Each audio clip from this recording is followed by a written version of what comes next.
Welcome to Tales from the Fandom, a podcast that brings a special guest out of the multiverse and straight to you. And now your host, David Ginsburg. And welcome back to Tales from the Fandom, and I am joined today from a neighbor across the northern border. It is Brooke, also known as ShadowStorm Cosplay. Brooke, welcome to Tales from the Fandom. Hello, thank you for having me. I'm always glad to have neighbors from the north, and you are actually in the same, I believe, same province as I used to live in, but I used to live like way north of where you are now. Yeah, I'm like an hour from the border, so yay. It makes it easy to hop the border. Yeah, I remember it used to be like, oh, where did you used to live? Oh, 3 hours north of Toronto. Okay. Way up in the boonies. way up in the boonies where like winter lasted 9 months out of the year. And Exactly. I remember we moved from North Bay, Ontario to Florida, and like it would be December, January, February in Florida, and I'd be wearing shorts, and everyone's like, "Aren't you cold?" I'm like, "No, this is like summertime weather for us." This is fabulous. But I've lost that ability. Like I get cold now. It's like I've got my Florida thin blood. You've lost your Canadianism. Oh yeah, I want to get it back. Like let us back in. Oh my goodness. Now, Brooke, I found you. I think I found you on Facebook originally. Like they always promote like, you know, like, oh, you like these pages, so therefore you should check out these pages. Yeah. And I think I originally found you because you cosplay one of my favorite characters who is very underrepresented in the cosplay world, which is Squirrel Girl, and I love Squirrel Girl. Yay! Yeah, Squirrel Girl is a lot of fun. She was one of my more recent costumes, and everybody's like, you need to do her, you're like just as wacky and crazy as her. So I started reading the comic, and I'm like, oh yes, this must be done. Yeah, she's a great character, and I know we'll get to talk to her or talk about her when we get to talking about cosplay. Mm-hmm. But you've got a lot of different fandoms that you're into. We talked it over before we started recording, so we've got our list of things. Yeah, I've got a wide variety of. I'm into so many weird things. Oh, they're not weird. They're just what you're into, and that's what we like to have here is people talking about the things that they love, and you know maybe if they hear you talking about it, they'll you know check it out too. But I think the first one most people have been exposed to a lot, and that is the world of Disney. Da da da da da da da. I'm pretty sure Tinkerbell just flew over at that moment. Some pixie dust getting like thrown on us. Now I gotta ask, because you and I are both same age relatively, born in the same year. Did you grow up on Disney like I did? Pretty much, yeah. Whenever there was a Disney movie, I would drag my parents to go and see it in the theater. I don't even remember which first Disney movie I saw in the theater, but yeah, whenever it came out, I'm like, I have to see it. And I was definitely into all the princesses growing up, and even into a teenager and into my 20s and now into my 30s, I'm still totally into Disney. That's one of the things that when we moved here to Orlando, it's one of the things that my wife is like, man, we really hate Florida, but we really love Disney. Disney's awesome. I can point to the first movie that I remember seeing in the movie theater for Disney, and that was The Black Cauldron, and that scared the garbage out of me. I just have bad memories of it. I'm trying to remember that. I think that was 87, maybe?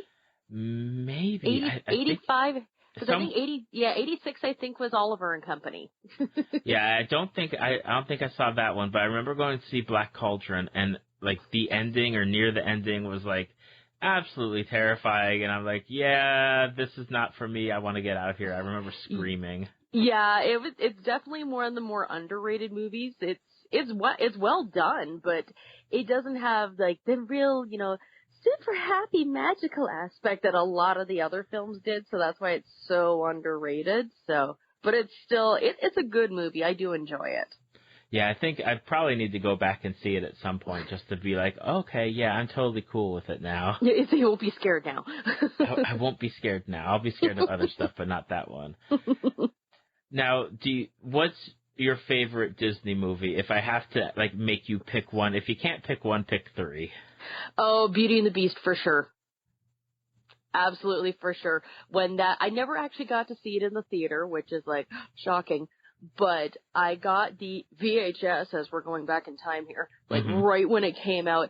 I watched it every single night for about 2 months, and then every other night for another 3 months. Like, I could recite the movie line for line from beginning to end. I was obsessed with it. Oh man, that's a movie right there, Beauty and the Beast, because I remember, you know, I've covered the recent Beauty and the Beast, the live action one. I loved it. and the one thing that both myself and the person I reviewed it with took away from it is, you know, Beauty and the Beast, the animated version, was nominated for what, a Best Picture? Yes. And first time ever Disney an animated movie was nominated for Best Picture. Right, and we were talking about, it's like, you know, while we liked Beauty and the Beast live action, there's no way it's going to be nominated for a Best Picture. And it's very interesting, just, you know, the movies that have come out, and it's like, I know that they have that animated category, but dang it, there are movies that deserve to be up there. Yeah, Best exactly. Picture. No, the live action was really good. They helped flesh out the story a bit more, because I've read the original and I've read so many different interpretations of the original. I'm a huge fairy tale fan, so I read any and all fairy tales and different modern and other adaptations of them.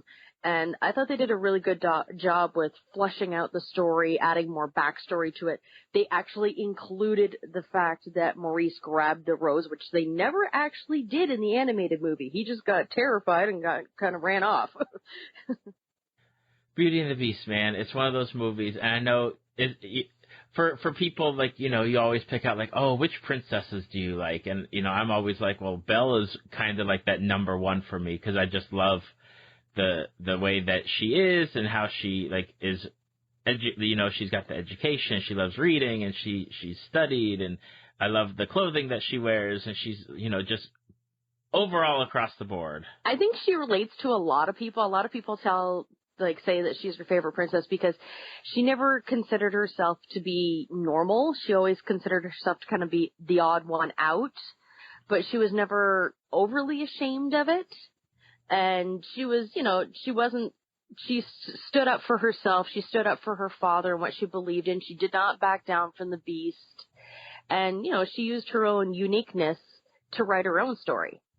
Yes, she did. And Beauty and the Beast was right at that start of the Disney Renaissance, I guess, or the I don't know if they call it the Renaissance or the golden age of, like, Disney movies. Yeah, like the 1991, like the early 90s there was, you know, they started getting back towards the fairy tales. Some of the lesser known ones like Aladdin and stuff like that. But yeah, they started going back towards the fairy tales instead of their own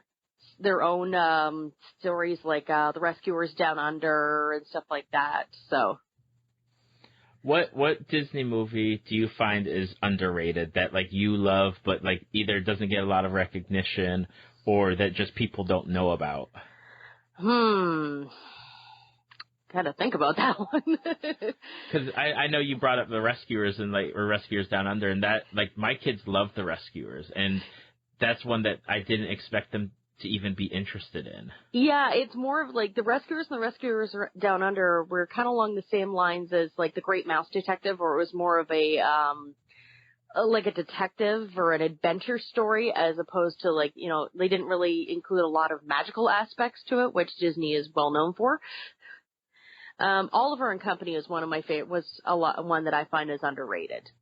Because it's a twist. It's literally a retelling of Oliver Twist, but with these New York animals and stuff like that. And I thought that was quite well done, and the music in it was just fantastic for its time.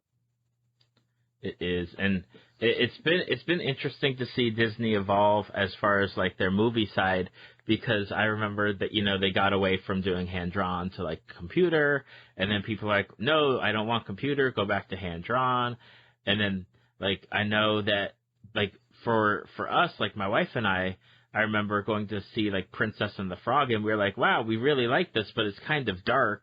And then it didn't get that reception that a lot of the other Disney movies get. And it's like, what's up with this?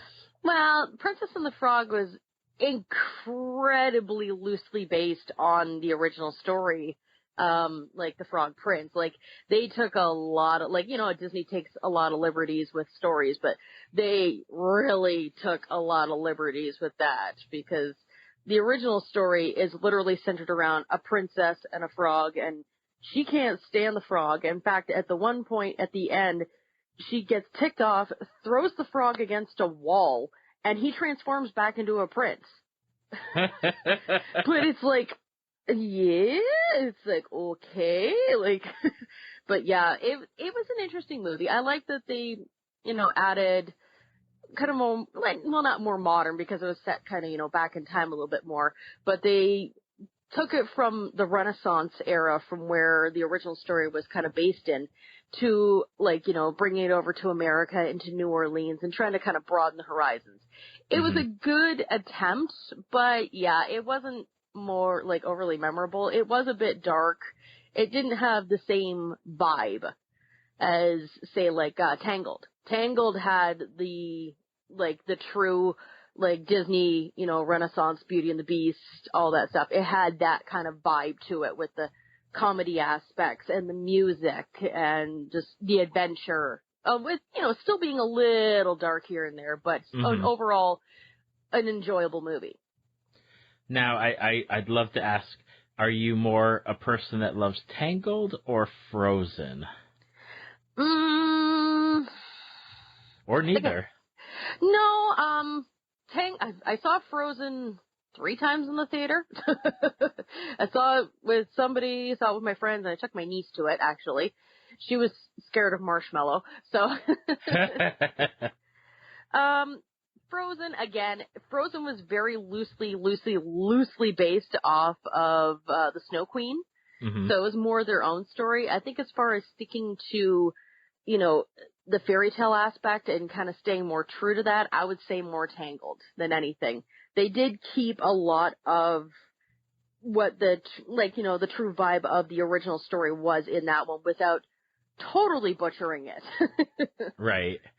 And I know that when I talk to people about those two movies, they feel that Tangled doesn't get the recognition it deserves when it goes up against Frozen, that because Frozen was that big monster of, a giant Disney machine of just, I guess, like a perfect storm of stuff that, like, people are like, well, what about Tangled? Because Tangled is, like, so much better, is what usually they say. And I like Tangled better than Frozen. I think Frozen got more recognition just because of Let It Go, just because of how much a phenomenon that song became. And the fact that in the end, it wasn't a guy saving a girl, it was, their own love saving each other and stuff like that. It wasn't a traditional ending. Mm-hmm.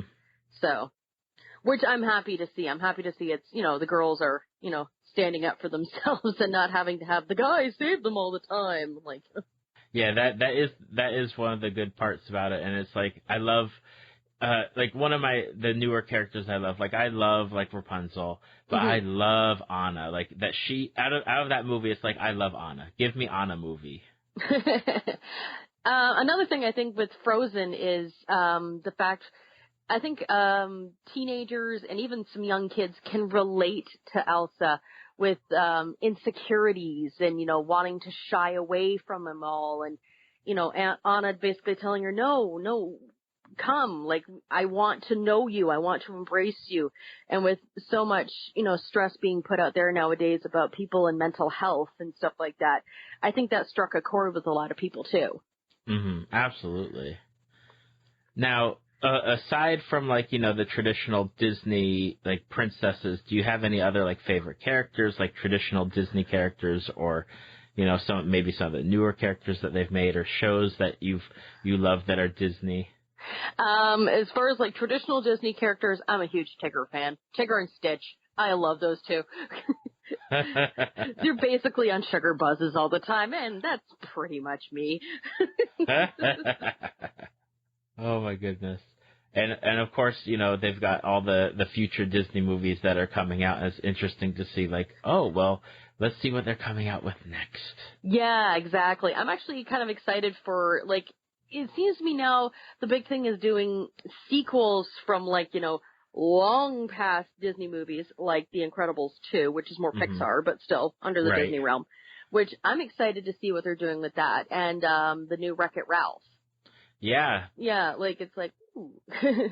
Yeah, I know, back when The Incredibles came out, the director was like, yeah, we're not making a sequel. We're never going to make a sequel. Yeah. Now, it's like, whatever, 10 plus years later, it's like, okay, yeah, I think it's time to make a sequel.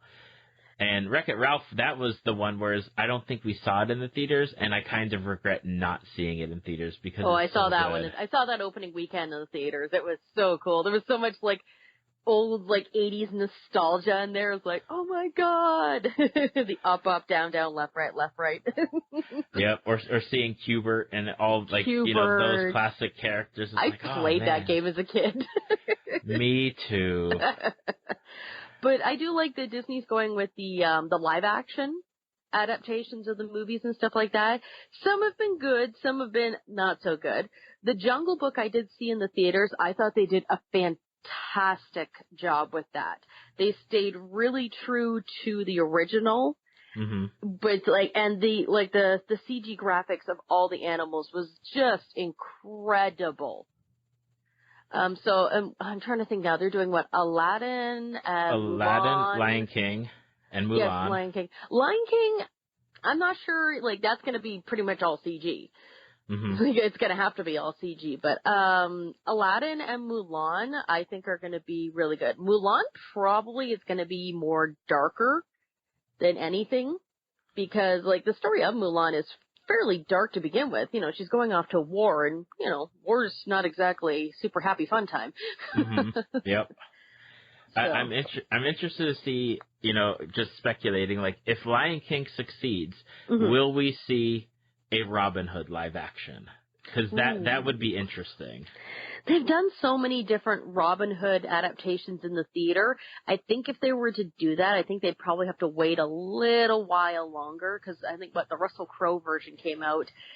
I'm trying to remember how many years ago now, but still, it's still kind of recent in people's minds and stuff. And if you think live action Robin Hood, everybody goes back to the old Kevin Costner one.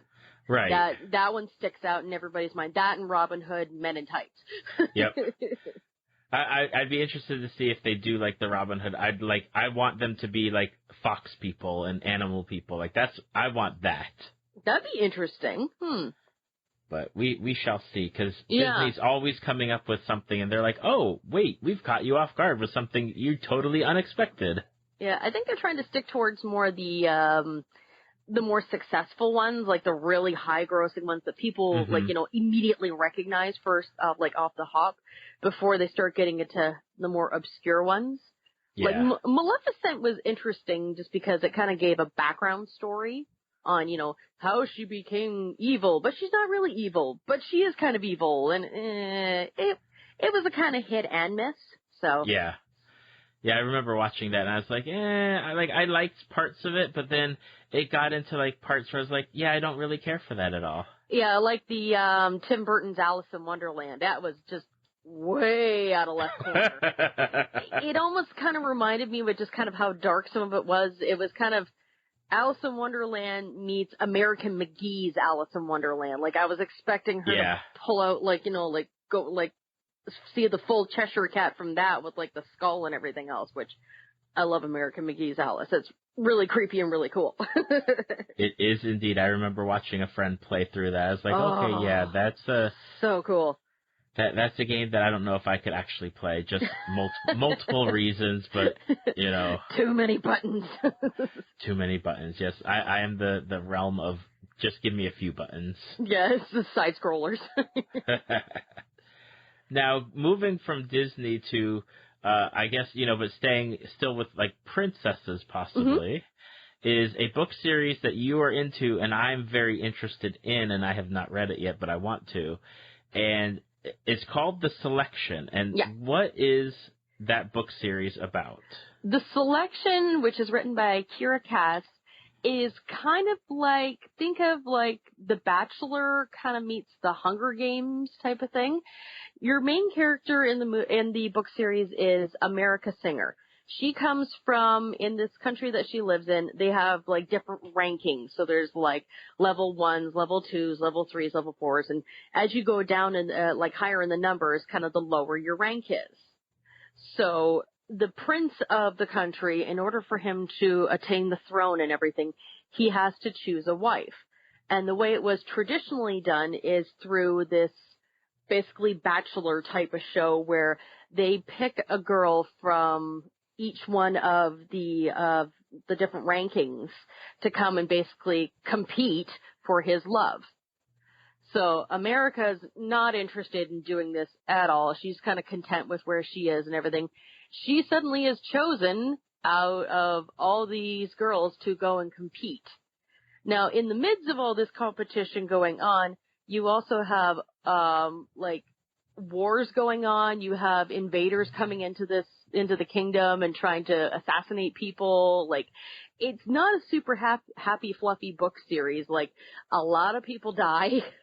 And as you go along in the series, it gets quite dark. It deals with, some heavier subjects. But the main character, though, she's quite indecisive. And there's literally points in the series where I was, like, gripping the book and basically screaming at her, "Would you just make up your dang mind, you stupid woman?" And then they did a 2-book sequel after that, which basically is the daughter of, and I'm not going to reveal who it is, and how she deals with her version of the selection. Oh, so it's like, is it like The Bachelorette, like where? Yeah, so it goes from The Bachelor to the Bachelorette. But instead of people from her kingdom, it's people from outside kingdoms and such that are invited in. Yeah. It's a good, like, romantic, but a really good adventure, like, mystery type of story. I read the first book, and I was hooked. And, of course, then I had to wait about a year for the next book to come out. And then I read the next book in, like, less than an evening, and then had to wait about another year for the next book to come out. And it's like, ah!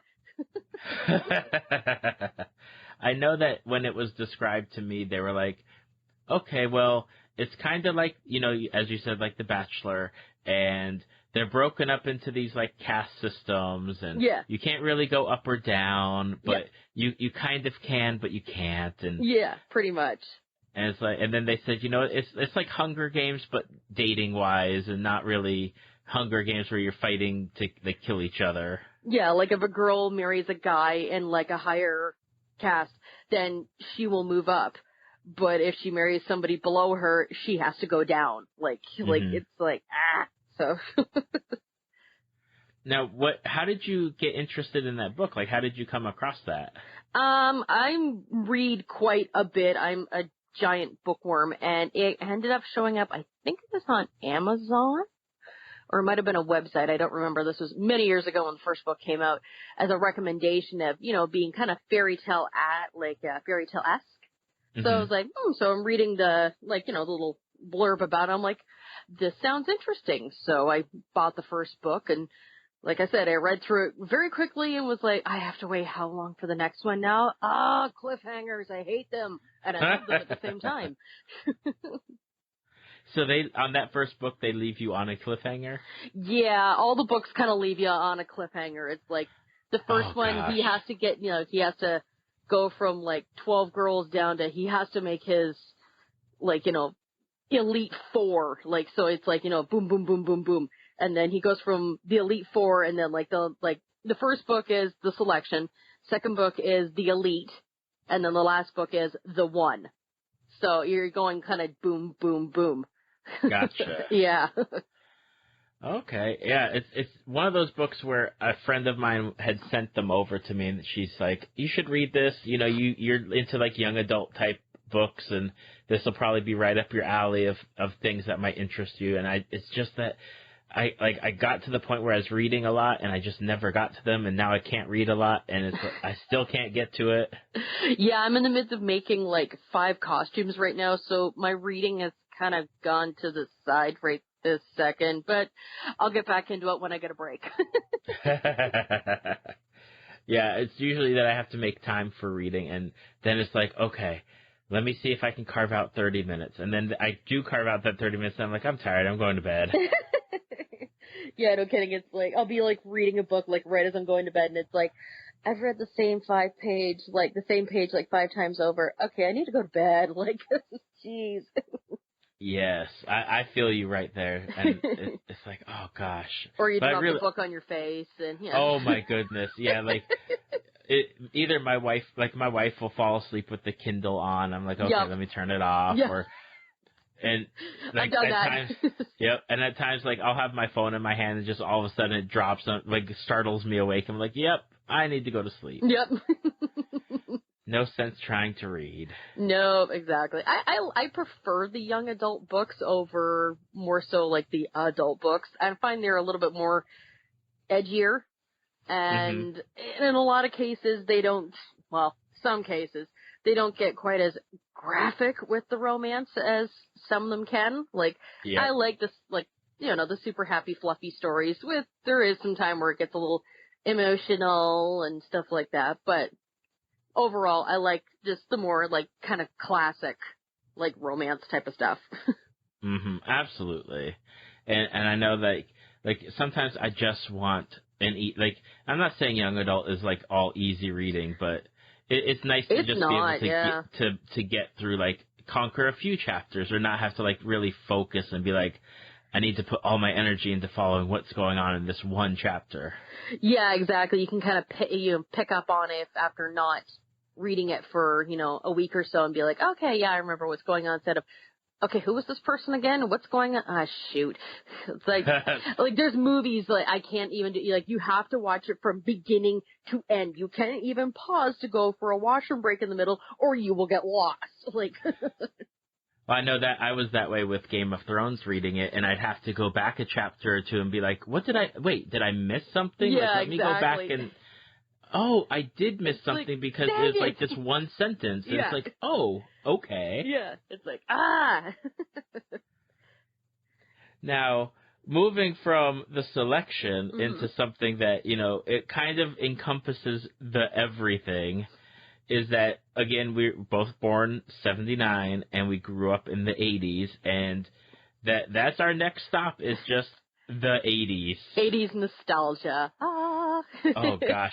I just finished a book, Ready Player One, and I've heard so much about that. I want to read that.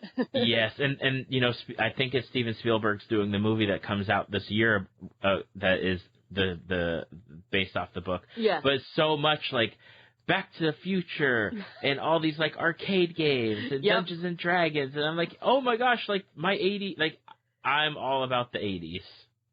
Yeah, like I remember like when I was like really little, my thing was like Strawberry Shortcake, Rainbow Bright, the Thundercat, G.I. Joe, Gem and the Holograms. I had an older brother, so I had to go with Thundercats and G.I. Joe and Transformers and stuff like that. So we only had one TV, so we kind of had to share what programs we watched. So yeah. Yeah, for me it was like Voltron, Thundercats, G.I. Joe, He-Man, She-Ra, and then my sister would watch My Little Pony, so I'd watch that with her. Which I mean, nowadays, like my daughter watches the new My Little Pony, and I'm totally good with that too, because I'm like, oh, this is pretty, well written and got lots of funny stuff in it. Yeah, like they've done some good things with the 80s, and they've done some kind of bad things with the revival of the 80s. One main bad thing being that horrendous Gem and the Holograms movie. Oh my goodness, my wife wanted to see that so badly because that was like her show back in the 80s. I watched it on Netflix the other night. It's bad. Yeah, I told her. Bad. I told her, I said, we can't pay that money to go see the movie. Like, you're just going to have to wait because it's just, everyone's saying it's so terrible. They pulled it from the theater 2 weeks after it came out because it did that poorly.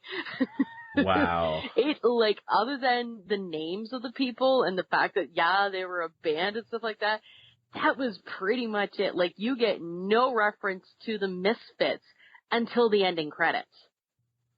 That's crazy. It's just like, what? It kind of reminded me of, like, do you ever remember the Josie and the Pussycats movie? Yes, but I like that. That one was cute because it was, it made fun of itself and it was quirky and everything like that. This is supposed to be like Jem is super serious and blah, blah, blah. But, it ends up becoming all about her, just the same way it happens to Josie and the Pussycats. It becomes all about her and stuff. So. Mm-hmm. But, see, I like Josie because I like that it was just over the top corny, like with all those product placements, like everywhere you turn, just like product placement. I like that because I knew it was just being stupid. Well, and that's the way the comics were too. Like Melody was always like the blonde ditz. Yep. The stereotypical blonde ditz and everything like that. So, they kept the feel of the comics, the quirkiness and the campiness of the comics, and it translated really well to screen. It's an underrated movie, but I love it when it comes on, and those songs are super catchy too. Mm-hmm. Yep. But 80s movies, like I'm a huge fan of the old 80s fantasy movies. Okay. Like my most favorite one, and I actually managed to buy it twice on Blu-ray, and I don't know how I managed to do that, is Legend with starring Tom Cruise. It was one of his first starring roles, and Tim Curry is in it as the Lord of Darkness, and he's this great big Satan demon with these huge horns, this big red.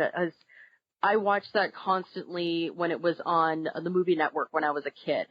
Yeah, that's the one movie I think I've watched it once, and I've never seen it again. I love it. That and Willow. Willow was another one that was my favorite. Oh gosh, now that movie I liked as a kid. I liked it better as a teenager, but I haven't seen it since. And I have a daughter named Willow, and I kind of I'm like there's a movie and it's called Willow, but it's not about a girl Willow. It's about a boy Willow. Boy Willow. But yeah, I kind of went out and I'm like, I need all of my 80s fantasy back. So I've got all the DVDs and Blu-rays of all my 80s fantasies movies. Mm-hmm. Except for Lady Hawk. That one's really hard to find. Oh, that's kind of hard to believe that's hard to find. Because I remember seeing that all over the place on DVD. Yeah. $5 bin. Ah. But yeah, so good. It astounds me. Watching Legend even today, it astounds me the makeup job that they did, especially on Tim Curry for I think it was done in 83. It rivals stuff that they do nowadays with say Ron Perlman as Hellboy. But this is back in the 80s, and this is way before CG or anything like that. This was all prosthetics and everything, and it's just holy cow.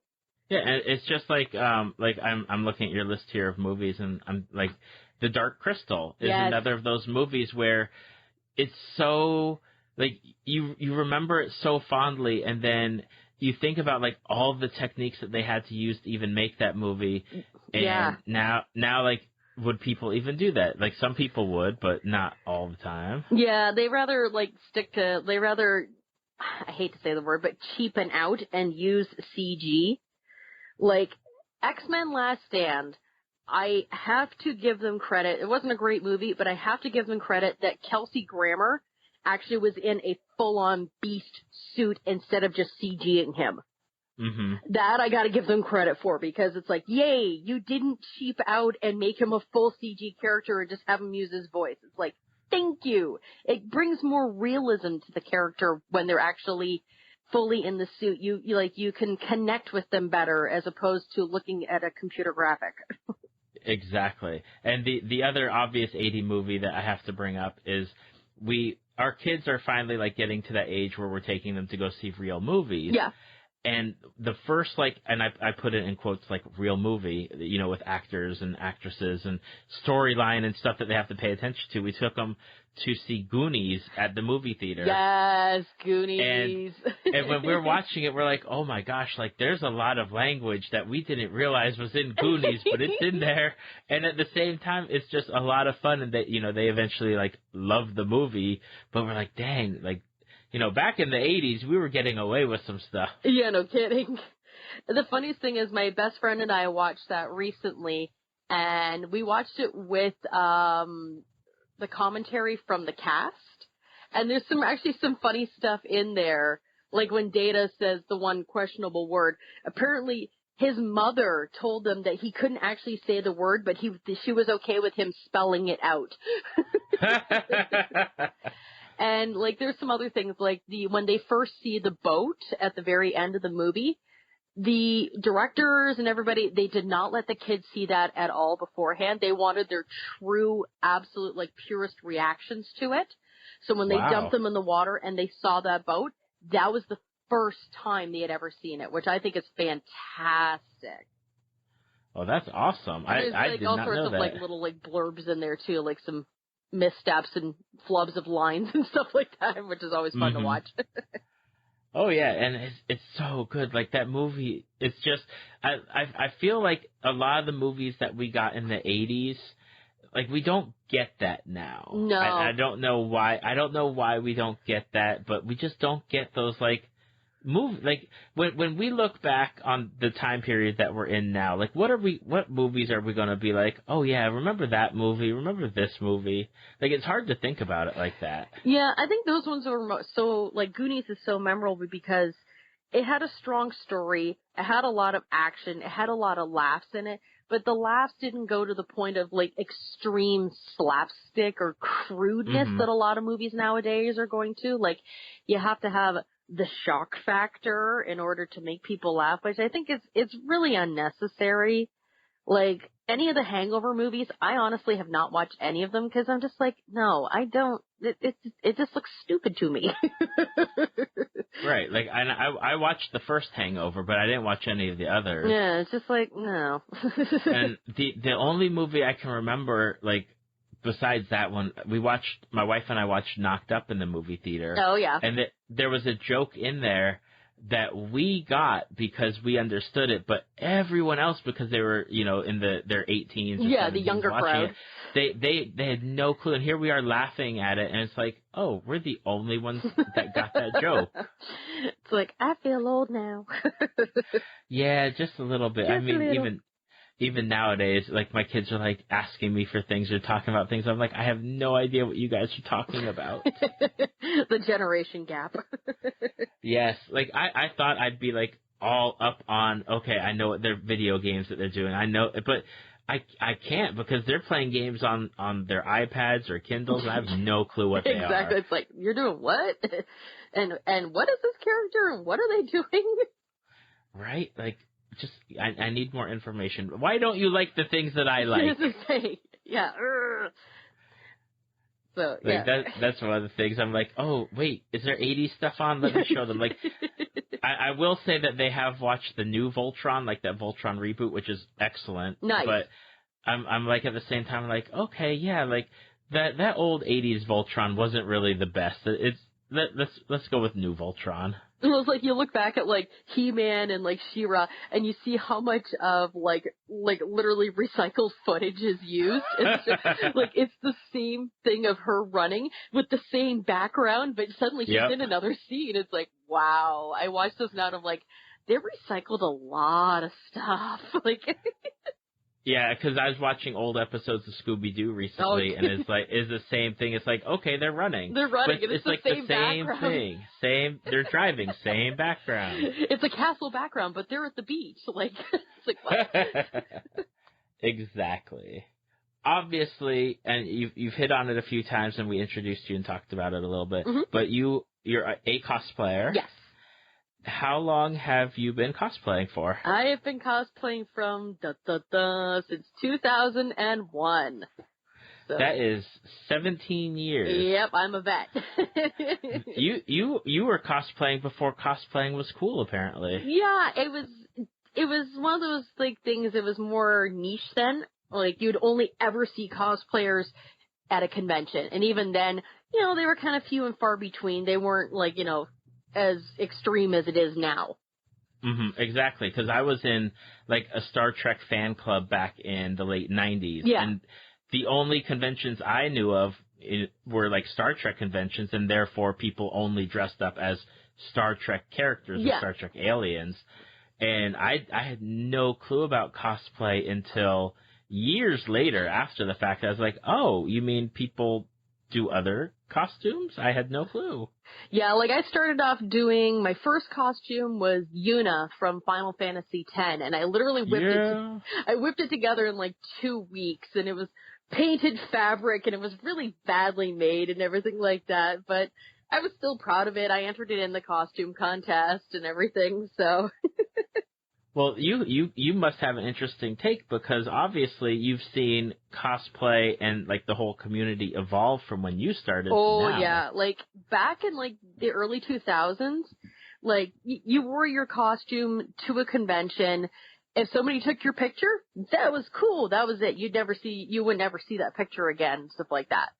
Nowadays, like I've seen it evolve to where people have created like, you know, now these like fan pages and stuff, and people are like out doing basically modeling in these costumes and stuff like that, and creating these large fandoms and like setting up photo shoots at conventions and stuff like that. I'm like, they never did that when I was like, you know, 22, 23. Mm-hmm. I'd be lucky if I ever found, I think there's one person, he goes on a website called Anime London. He's got some pictures of me from, I think, back in like 2005 and 2006 that he's posted on his website. They're really grainy and everything, which is okay. Mm-hmm. But yeah, like it's unreal now, the amount of popularity. It's become so much more of a popularity contest as opposed to being fun for people. And I know a lot of people are trying to push it back to the fun aspect, and like with the whole cosplay is for all movement, because the internet, it's a great way to socialize and branch out and meet other people, but there's a lot of mean people. Like there's mean people in person. I've been dealing with mean people in the cosplay community since I first started, but it explodes once it hits the internet, and it becomes very overwhelming. And I know a couple of friends of mine, one in particular, she's actually afraid to cosplay as a particular character now anymore, because she is a dead ringer for this certain character, and she was getting a lot of hate messages, like people telling her that she got, you know, plastic surgery to look like this character, or she's deformed and you don't look a thing like her, you're fat or you're ugly, and like it's ridiculous. Yeah, it's definitely something, because I've had a lot of cosplayers on the podcast, because when I first started it, it was like, okay, how am I going to find people that want to talk about stuff besides my friends? Yeah. And obviously, people that dress up in cosplay are going to have things that they like and they want to talk about. Mm-hmm. And there's definitely that whole thing of being cost famous, and I use air quotes around it. Yeah, pretty much.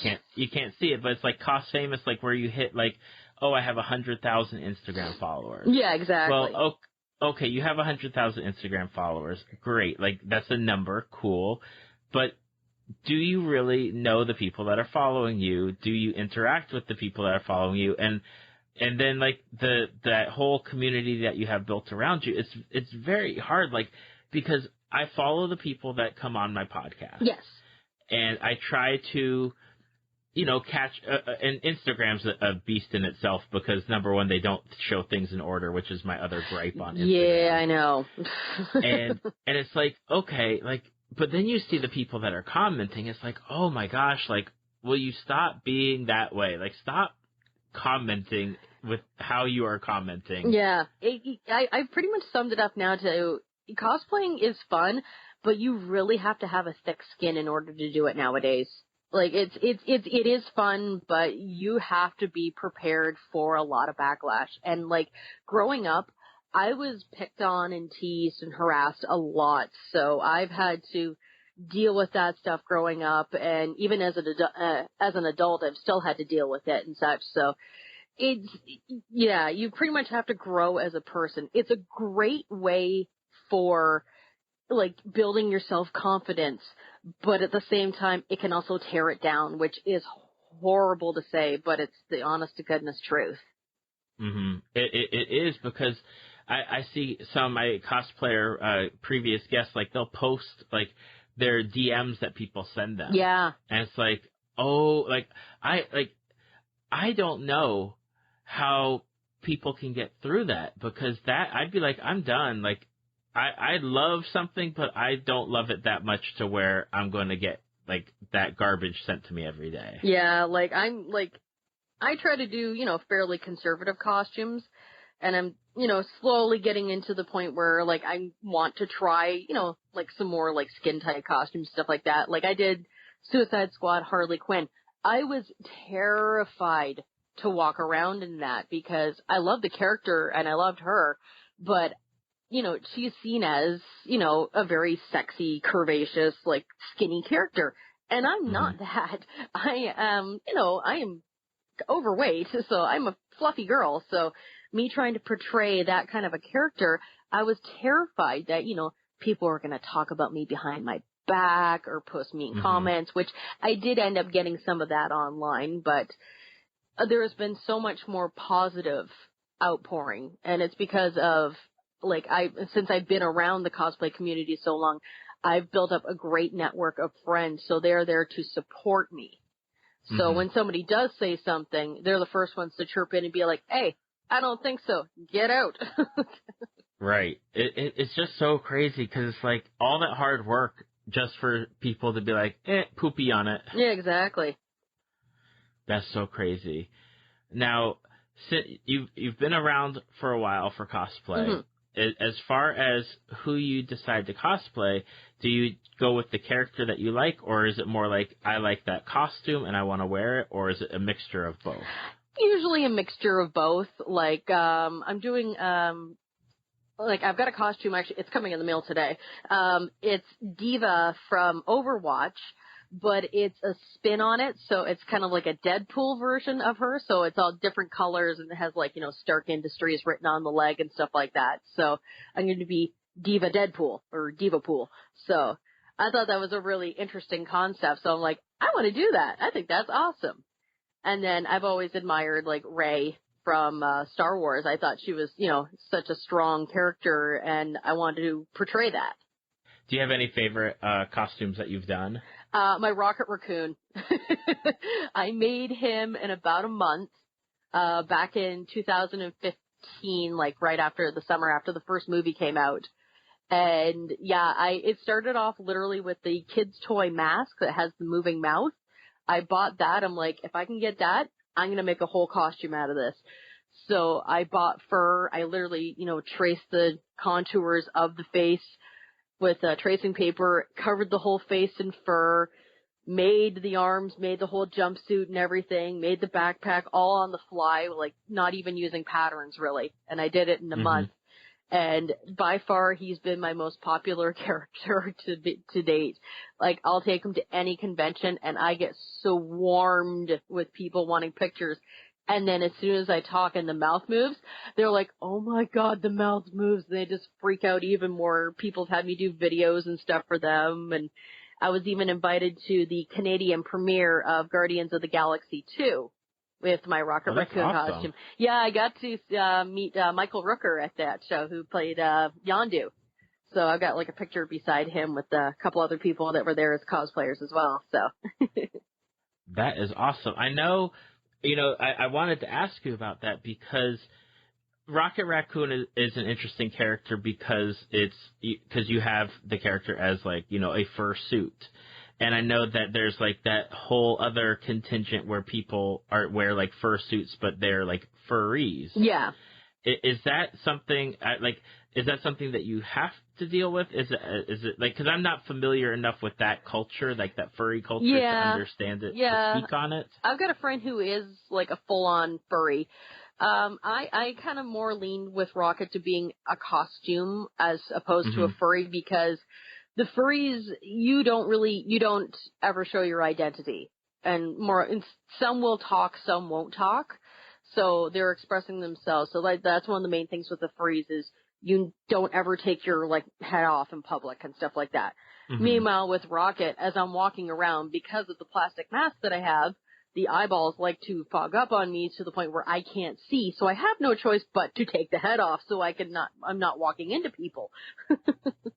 Gotcha. Because that was the one thing where it's like, like I wonder how you have to like manage that if you do at all, or if people are like, maybe they're not as. I guess like that would be the thing with certain characters like that would be like, oh well, okay, but again, awesome costume. Yeah, no, like I said, I've got a friend who's a full-time furry, another one who's does some mascots and stuff like that, and they usually they'll like comment me as in the furry posts and stuff like that, but I don't consider myself to be like a full furry because of that fact that yes, I will pop the head up and basically have the mask sitting on my head like a goalie mask, so I can see and breathe.